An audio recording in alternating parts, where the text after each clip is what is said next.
Madame, Monsieur, bonsoir. Ravi de vous retrouver au sommaire de votre journal des Alpes. La mobilisation contre la loi travail faiblit, elle s'essouffle mais elle ne s'éteint pas.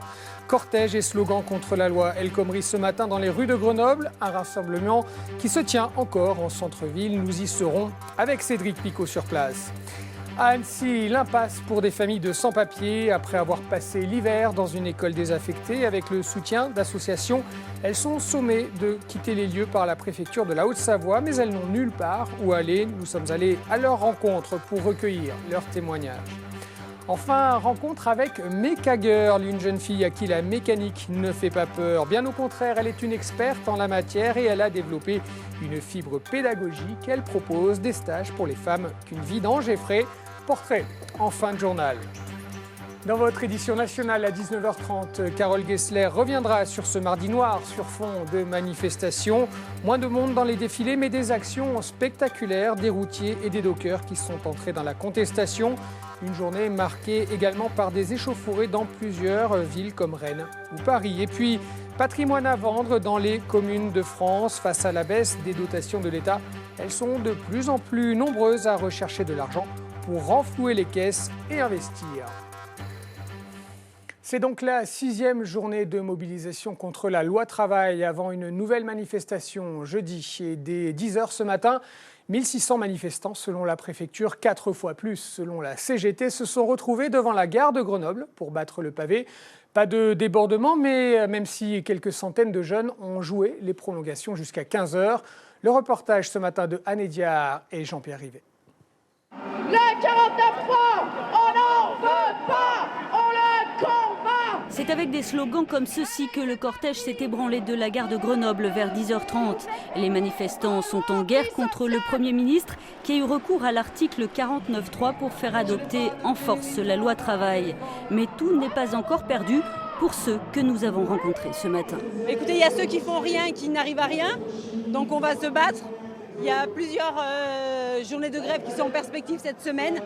Il y a plusieurs professions qui sont parties en reconductible. C'est une attaque de plus contre les travailleurs. Après les lois Macron, après les crédits impôts compétitivité, tout ça, il n'y a pas une ligne de monde pour les travailleurs. Donc, je pense que c'est pour ça qu'il faut se battre contre cette loi. Vous pensez que c'est pas trop tard ?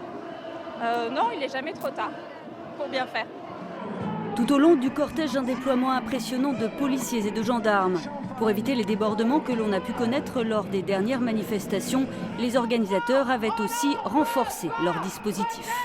On a bien sûr renforcé les équipes de sécurité. On a des copains qui sont tout au long du convoi et qui me signalent systématiquement s'il y a quoi que ce soit. Le cortège est arrivé sans encombre devant la préfecture à la mi-journée. Après, certains ont voulu jouer les prolongations. Ils nous empêchent de passer, regardez, on est interdit de sortie. C'est la 3e sortie qu'on fait pour essayer d'aller manifester en ville et c'est impossible.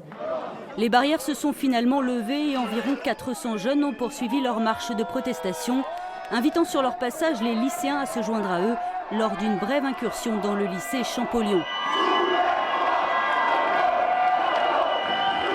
La manifestation s'est dispersée dans le calme vers 15h, après un face-à-face avec les forces de l'ordre au niveau du pont de Catane.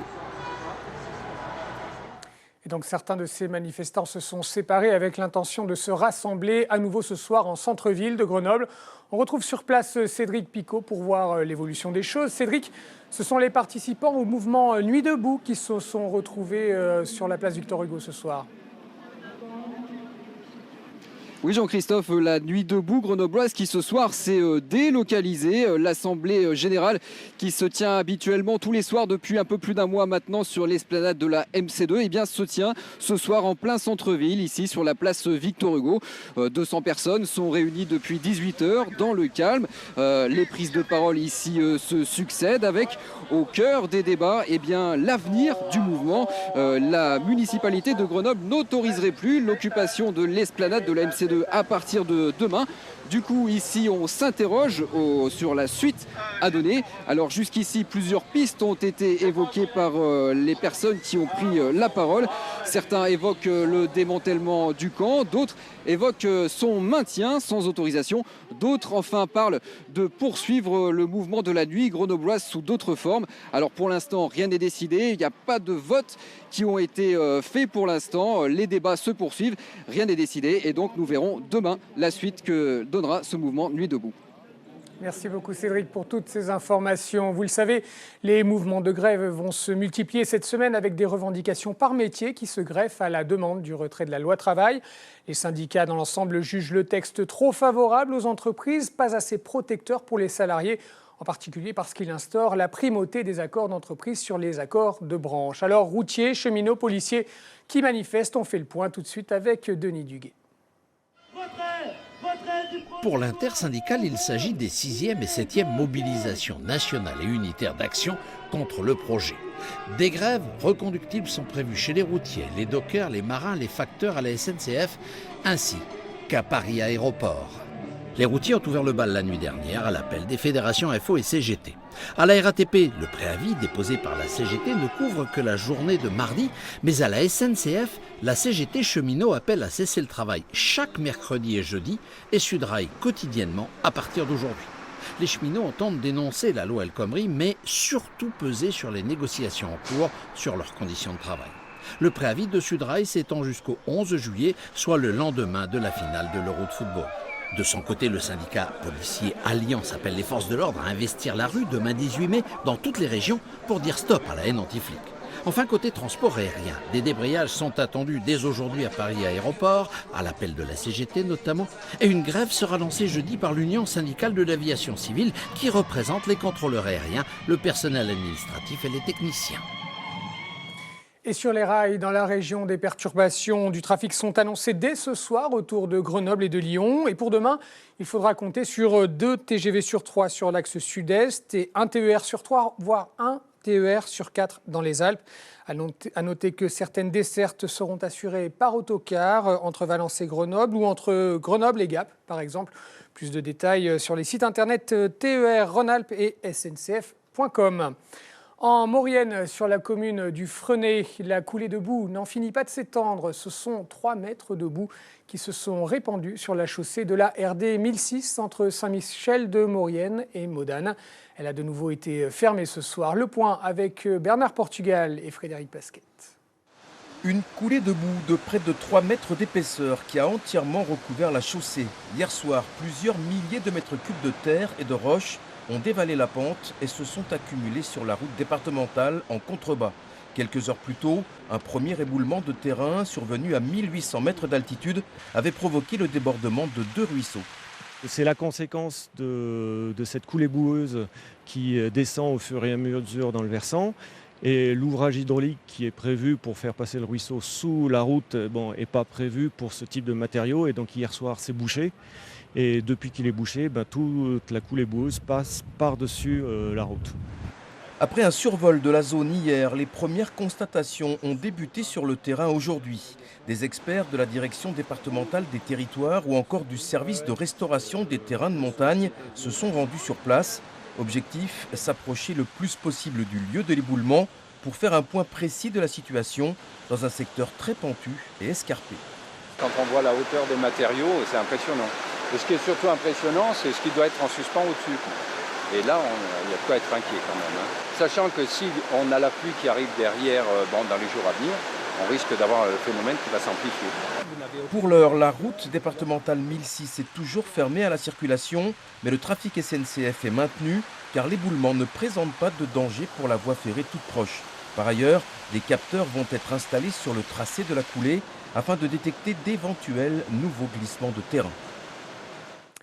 À lire sur notre site internet France 3 Alpes ce nouvel éboulement au granier au-dessus de Chaparillan ce matin. C'est une nouvelle fois le pilier est du granier qui s'est effondré et une réunion publique est d'ailleurs prévue à Chaparillan ce mardi soir À 20h, à Paris, le procès de Michel Néré entre dans sa 3e semaine. Le temps pour le tribunal d'examiner la personnalité complexe du grand flic accusé de corruption. Un homme obsédé par le travail et la chasse aux trafiquants de drogue, mais qui n'est pas insensible à tout ce qui brille. Le reportage à Paris de Paul Satis et Mathieu Boudet.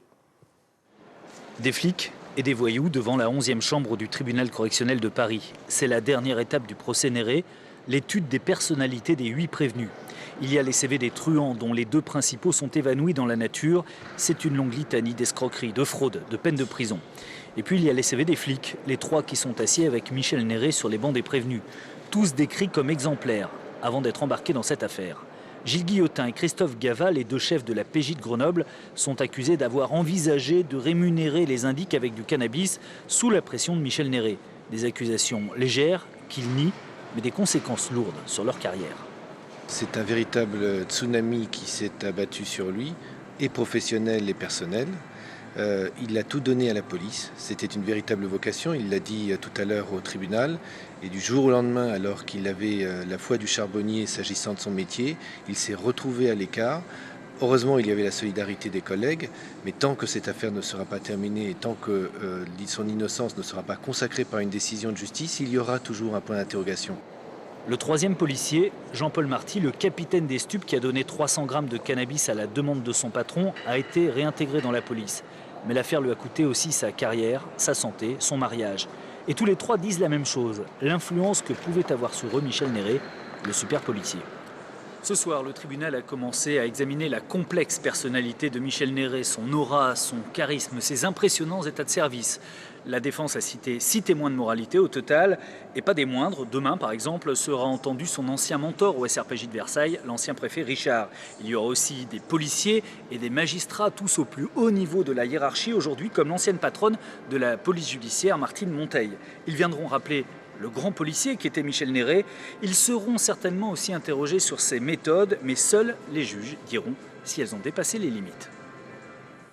C'est une situation précaire qui dure depuis plus d'1 mois. À Annecy, 80 sans-papiers, des familles pour la plupart, occupent une ancienne école désaffectée. Après les avoir logés au même endroit cet hiver, la préfecture a sommé de quitter les lieux au printemps.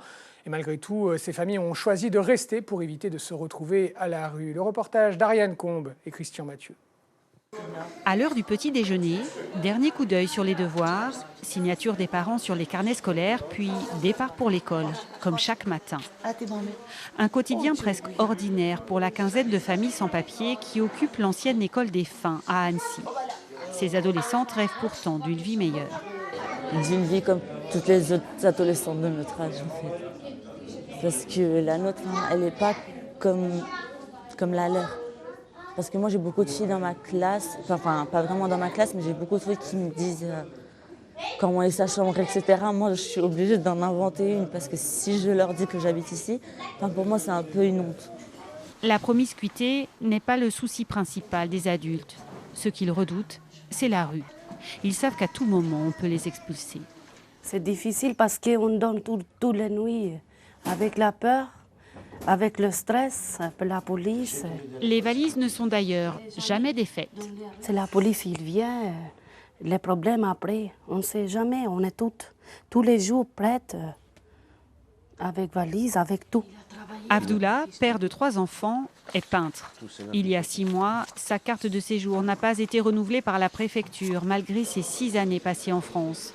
Il a perdu son travail et son logement.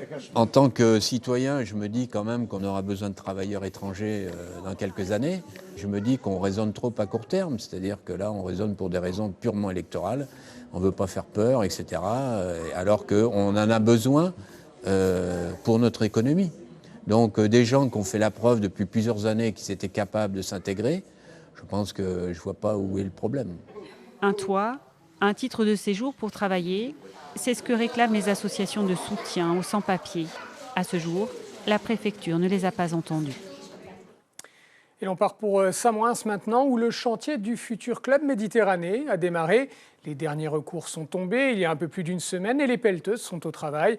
Il faut dire que le temps presse pour le club Méditerranée. L'ensemble des bâtiments doit être hors d'eau, hors d'air l'hiver prochain pour une ouverture en décembre 2017. Visite de chantier avec Serge Vorette et Ingrid Pernet-Duparc. Le compte à rebours est donc bien lancé. Exit les problèmes avec les derniers propriétaires récalcitrants dont monsieur le maire se serait quand même bien passé. C'est vraiment des très grosses vagues qu'on a eues et je crois qu'on a eu vraiment peur que le chantier soit abandonné, peut-être provisoirement, mais même on risquait peut-être définitivement. J'ai pas trop envie d'en parler pour l'instant, mais je pense qu'à un moment, je donnerai une véritable information de ce qui s'est passé. Bon, ne parlons donc plus pour l'instant des choses qui fâchent et réjouissons-nous tous ensemble de voir quelques 10 000 mètres cubes de terre remuer tous les jours, et ce jusqu'à ce que naissance du Club Med s'en suive.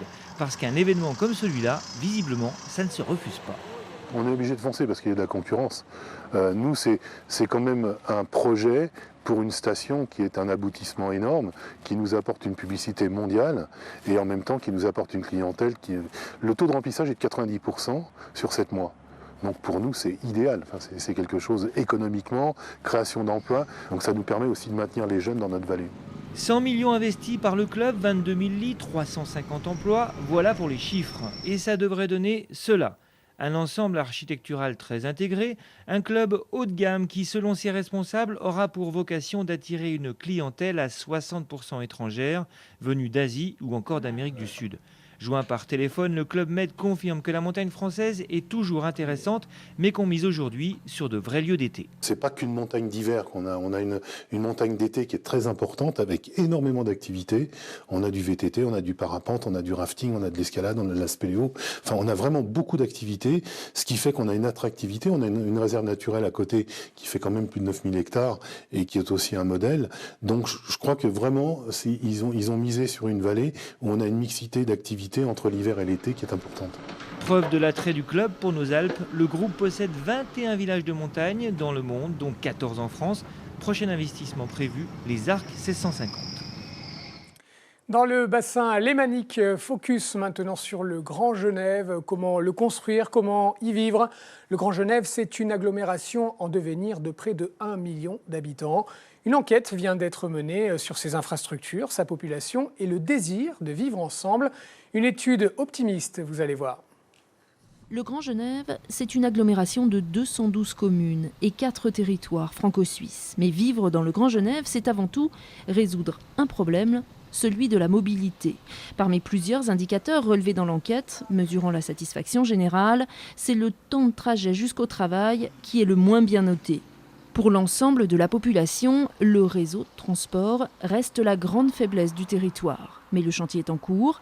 Les investissements sont colossaux pour construire le CEVA, le futur RER transfrontalier, celui que l'on appellera le Léman Express. La construction du CEVA est le plus important chantier de toute l'histoire de Genève, avec la réalisation d'une ligne de chemin de fer de 16 km en partie enterrée sur l'ensemble du canton. Mais c'est aussi tout le réseau ferroviaire qui va se développer ensuite et irriguer la Haute-Savoie, qui va changer complètement la dimension de cette région, parce que, je le disais, c'est là que nous avons les retards les plus conséquents.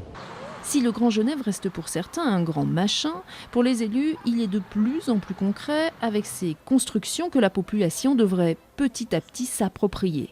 Un défi sans frontières. L'idée, c'est pas non plus de la gommer. Je pense que c'est intéressant aussi d'avoir des différences et de pouvoir se rencontrer au-delà de la frontière.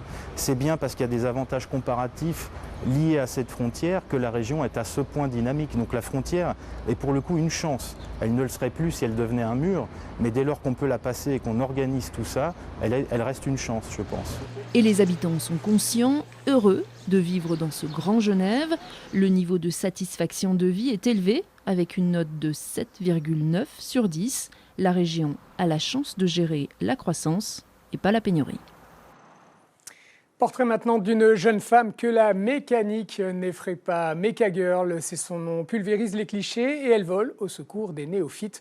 Passionnée de mécanique, Anne a lancé un blog et une chaîne internet pour donner des conseils. Rencontre avec Valérie Chastelan et Dominique Bourget. Là, voilà, je vais faire les niveaux, donc je vais commencer avec l'huile. C'est l'histoire d'une fille qui adore soulever le capot de sa voiture, salopette rose et main dans le cambouis, courroie de transmission, joint de culasse, embrayage ou cardan, c'est ça qu'elle aime. La mécanique me plaît depuis que j'ai eu ma première voiture à l'âge de 21 ans.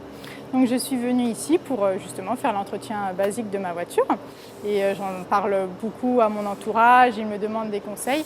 Anne fait de la logistique dans une grande entreprise et tous les samedis, elle débarque ici dans ce self-garage où l'on peut réparer et entretenir sa voiture sous l'œil attentif de Mourad, le patron. Non seulement elle y a appris ses gammes, mais désormais, elle force l'admiration de ces messieurs. Qu'est-ce que vous faites? Donc en fait, je monte la boîte parce qu'il avait un souci par rapport à la synchro de la deuxième. C'est pas la boîte de ma petite citadine. Je regardais 2-3 fois comment elle travaille très très bien, attentif. Je suis fier d'elle. Et maintenant c'est la première fois que je vois une femme qui travaille par rapport à la mécanique. Voilà, et je suis choqué. Je vais faire les freins, Démonter une pièce, comprendre comment ça fonctionne. Oui, toutes les femmes, ils peuvent se mettre, bien sûr. Bien sûr, ça c'est... D'ailleurs, je me demande pourquoi. En fait, ils ont peur de l'inconnu. Alors, pour conjurer cette peur de l'inconnu, la Mecha Girl partage sa passion et ses conseils avec un blog et une chaîne YouTube, la mécanique pour les filles. Les plaquettes neuves seront plus épaisses que les anciennes plaquettes usées. Un article par semaine, 1000 visites par jour, une vidéo par mois, même les garçons viennent sonder les secrets du capot.